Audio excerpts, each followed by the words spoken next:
Hello everyone, welcome to Amma's magic pot. ಇವತ್ತು ಮದುವೆ ಮನೆಯಲ್ಲಿ ಪೈನಾಪಲ್ ಗೊಜ್ಜು ಬಡಿಸ್ತಾರಲ್ಲ ಎಲೆಯಲ್ಲಿ, ಅದನ್ನು ನಾವು ಮಾಡ್ಕೊಳ್ಳೋದು ನೋಡ್ಕೊಳ್ಳೋಣ. ಅದಕ್ಕೆ ಸ್ವಲ್ಪ ಎಣ್ಣೆ ಹಾಕ್ಕೊಳ್ತಾ ಇದ್ದೀನಿ ಒಂದು ಪ್ಯಾನ್ನಲ್ಲಿ. ಸ್ವಲ್ಪ ಜೀರಿಗೆ, ಇದು ಉದ್ದಿನಬೇಳೆ, ಮೆಂತ್ಯ, ಮೆಣಸು. ಉದ್ದಿನಬೇಳೆ ಒಂದು 2 ಸ್ಪೂನ್ ಹಾಕ್ಕೊಳ್ತಾ ಇದ್ದೀನಿ. ಮೆಣಸು ಒಂದು 4-5 ಮೆಣಸು, ಒಂದು ಚಿಟಿಕೆ ಮೆಂತ್ಯ, ಇದನ್ನು ಹಾಕ್ಕೊಳ್ತಾ ಇದ್ದೀನಿ.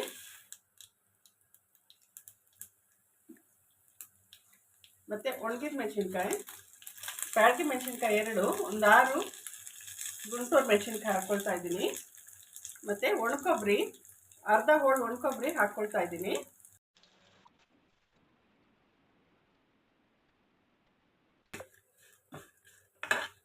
ಇದು ಲೋ ಫ್ಲೇಮ್ನಲ್ಲೇ ಫ್ರೈ ಮಾಡ್ಕೊಬೇಕು, ಇಲ್ಲ ಅಂದರೆ ಸೀದೋಗುತ್ತೆ. ಲೋ ಫ್ಲೇಮ್ನಲ್ಲಿ ಎಷ್ಟು ಫ್ರೈ ಮಾಡ್ಕೊತೀರೋ ಅಷ್ಟು ಚೆನ್ನಾಗಿ ಘಮ ಬರ್ತದೆ. ಇದಕ್ಕೆ ಸ್ವಲ್ಪ ಬಿಳಿ ಎಳ್ಳು ಹಾಕ್ಕೊಳ್ತಾ ಇದ್ದೀನಿ, 2 ಸ್ಪೂನಷ್ಟು. ಸ್ವಲ್ಪ ಹಿಂಗು. ಇದನ್ನೆಲ್ಲ ಲೋ ಫ್ಲೇಮ್ನಲ್ಲೇ ಹುರ್ಕೊಬೇಕು. ಇದೆಲ್ಲ ಹುರಿದಾಗಿದೆ. ಇದು ಪ್ಲೇಟ್ನಲ್ಲಿ ತೆಕ್ಕೊಳ್ಳೋಣ. ಹುರಿಯೋವಾಗ ತುಂಬ ಗಮ್ಮಂತ ವಾಸನೆ ಬರ್ತಾ ಇತ್ತು. ಈ ಥರ ಫ್ಲೇವರ್ ಚೆನ್ನಾಗಿ ಬಂದರೆ ಪೈನಾಪಲ್ ಗೊಜ್ಜು ಚೆನ್ನಾಗಿ ಬರುತ್ತೆ. ಪ್ಲೇಟ್ಗೆ ತೆಕ್ಕೊಂಡಿದ್ದೀನಿ. ಇದನ್ನು ನಾವು ಮಿಕ್ಸಿ ಜಾರಲ್ಲಿ ಹಾಕಿ ರುಬ್ಕೊಳ್ಳೋಣ. ಈಗ ಒಂದು ಬಾಣಲಿಯಲ್ಲಿ ಎಣ್ಣೆ ಹಾಕ್ಕೊಂಡಿದ್ದೀನಿ. ಅದಕ್ಕೆ ಸಾಸಿವೆ,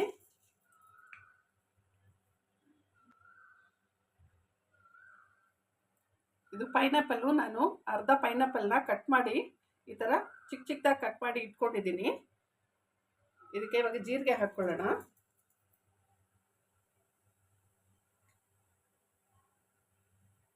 ಸ್ವಲ್ಪ ಕರಿಬೇವಿನ ಸೊಪ್ಪು. ಈಗ ಈ ಪೈನಾಪಲ್ನ ಹಾಕ್ಕೊಂಬಿಡೋಣ. ಈ ಪೈನಾಪಲ್ಲು ಎಣ್ಣೆಯಲ್ಲೇ ಸ್ವಲ್ಪ ಫ್ರೈ ಮಾಡ್ಕೊಬೇಕು.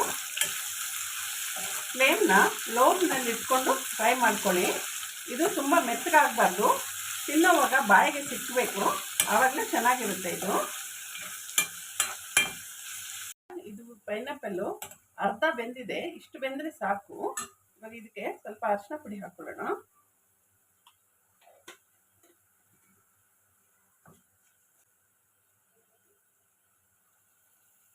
ನೋಡಿ, ಈ ಥರ ನುಣ್ಣಗೆ ರುಬ್ಕೊಬೇಕು, ಪೇಸ್ಟ್ ಥರ ಹಾಕಬೇಕು. ಈ ಥರ ರುಬ್ಕೊಂಡಿದ್ದೀನಿ. ಇದನ್ನು ಇವಾಗ ಈ ಪೈನಾಪಲ್ನಲ್ಲಿ ಹಾಕೋಣ.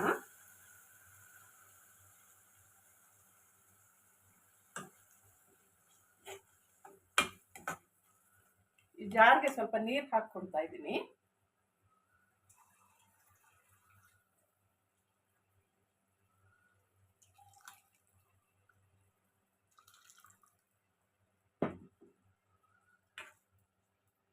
ಇದು ಸ್ವಲ್ಪ ಬೇಯಕ್ಕೆ ಬಿಡೋಣ.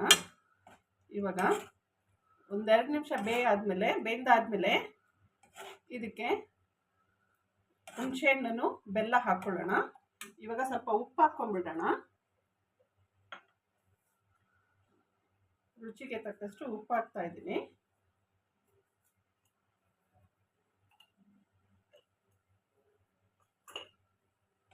ಇದೊಂದು 2 ನಿಮಿಷ ಫ್ರೈ ಮಾಡ್ಕೊಡೋಣ.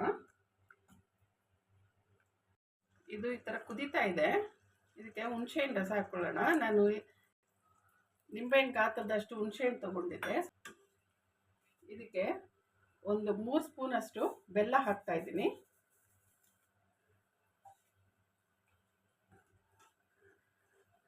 ಈ ಗೊಜ್ಜಿಗೆ ಹುಳಿ, ಸಿಹಿ, ಖಾರ, ಉಪ್ಪು ಎಲ್ಲ ಇದ್ರೇ ಕರೆಕ್ಟಾಗಿ ತುಂಬ ರುಚಿಯಾಗಿರುತ್ತೆ ತಿನ್ನೋದಕ್ಕೆ.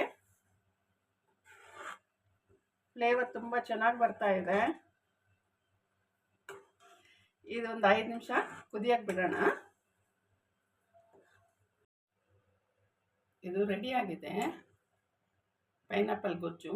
ಇದನ್ನು ಸರ್ವಿಂಗ್ ಬೌಲ್ಗೆ ತಗೊಳ್ಳೋಣ. ಪೈನಾಪಲ್ ಗೊಜ್ಜು ರೆಡಿಯಾಗಿದೆ. ಮದುವೆ ಮನೆಯಲ್ಲಿ ಮಾಡಿ ಬಡಿಸ್ತಾರಲ್ಲ ಆ ಥರದ್ದು. ಇದನ್ನು ದೋಸೆಗೆ, ಇಡ್ಲಿಗೆ, ಚಪಾತಿಗೆ, ಅನ್ನಕ್ಕೂ ಕೂಡ ತಿನ್ಬೋದು. ನೀವು ಮನೇಲಿ ಮಾಡಿ ಕಮೆಂಟ್ನಲ್ಲಿ ತಿಳಿಸಿ. ಸಬ್ಸ್ಕ್ರೈಬ್ ಮಾಡಿ, ಲೈಕ್ ಮಾಡಿ. Thank you.